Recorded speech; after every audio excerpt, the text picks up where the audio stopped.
The time that we in now dictates that people do what make them feel good, not what works. It don't work to have a bunch of kids by different people. I try to look at human nature and try to understand what is it exactly that I'm looking at. How does that work? How does this end up like that? If a person like myself who has nothing but good intentions for people, I do. Even with my dark triad personality type, I have good intentions for people. That's why I got to offer you something in exchange. Otherwise, I'm not even going to bother with you. Is that bad? That's a real question. Is that bad of me that I don't deal with people unless I have intentions for that person? See, society will have you believe that we supposed to just be out here free for all, free balling. No draws on with some jeans. We supposed to just be free balling. Everything is free, balls hanging loosely around. You dig what I'm saying? And man, look out. And if you have intentions, which means you put your drawers on, society supposed to look at you as if you're a problem. You're calculated. You thinking too much about it. You thinking too deep into it. But I don't agree with that. You dig? I think that everybody should have intentions for everything and for everybody that they come across. Like a person even asked me, they was like, hey, do you think a young kid should date without intentions? Like a young 18-year-old, they should just date for fun? And I was like, absolutely not. Everything you do should have intentions. You should date with an intention. So if your intention is to get married, you should date with that intention. If your intention is to just date around, play the field, date casually, hook up with people, whatever it is, be a player, you should have that intent. And you should tell people your intentions.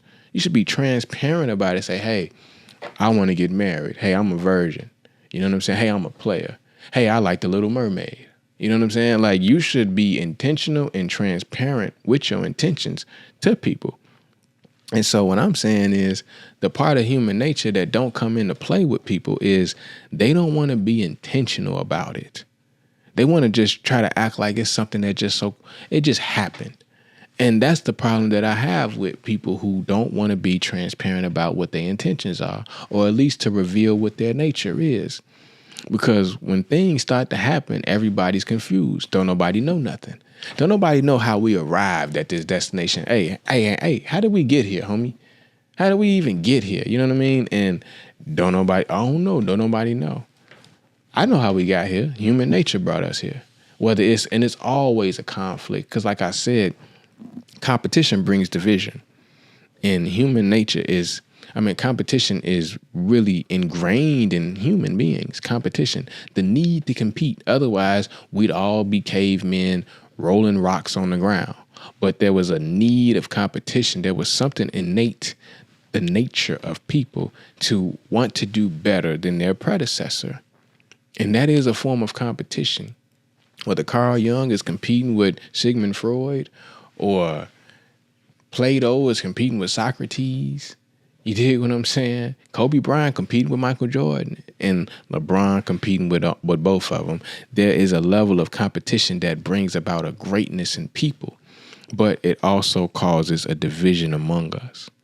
And I don't have an issue with the division part. No, I don't. Now, I'm not one of these kumbaya people that wants everybody, we should all just come together. In order to do what? Dr. Neely Fuller Jr. explains that very clearly.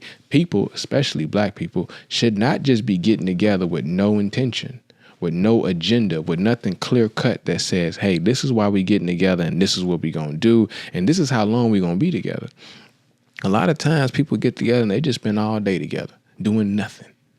All day doing nothing. And if you got something to do, if you have an agenda, if you got a schedule that you keep, people going to be mad at you for that. You don't spend enough time with us. Oh, man, we barely get to see you. About time you came to one of these. And the whole time you just looking like, okay, I'm here, but nothing is happening. What did I come here for? What was you waiting on me for?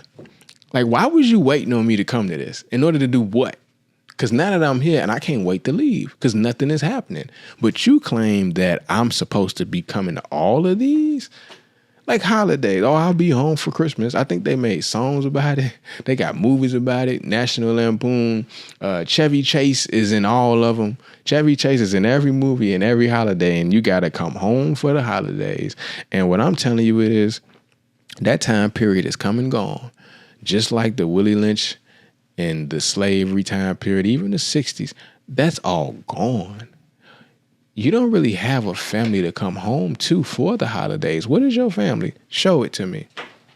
That's rhetorical. Where is your family? Did you create it? You only got a family if you make one. Yeah, and I don't need to tell y'all where babies come from. When a man and a woman love each other very, very much, it's like now you have a family. Because this is something that you've produced on your own. But what you was born into, those are just a bunch of people standing around. A bunch of people standing amongst each other who may or may not have some sort of resemblance. Yeah? Like, I might be able to stand next to some of my kinfolk. And you might be able to say, boy, y'all look just like. I'm going to tell you lying. Like, I think certain family members have features and whatnot that look, they look the same, but that's because they come from a real family. Like, Scary Movie just came out. The new Scary Movie just came out. I don't know if it's 6 or 7, but the new Scary Movie just came out. The Wayans brothers, they got it back. Congratulations. Let's clap for the Wayans family, everybody. Sean, Marlon, Keenan, Damon, Kim. Kim is in the movie. Look out now. And all they nephews, nieces, grandkids, and so on and so forth. The Wayans is like a clan. They like the Clampetts. They deep. You know what I'm saying?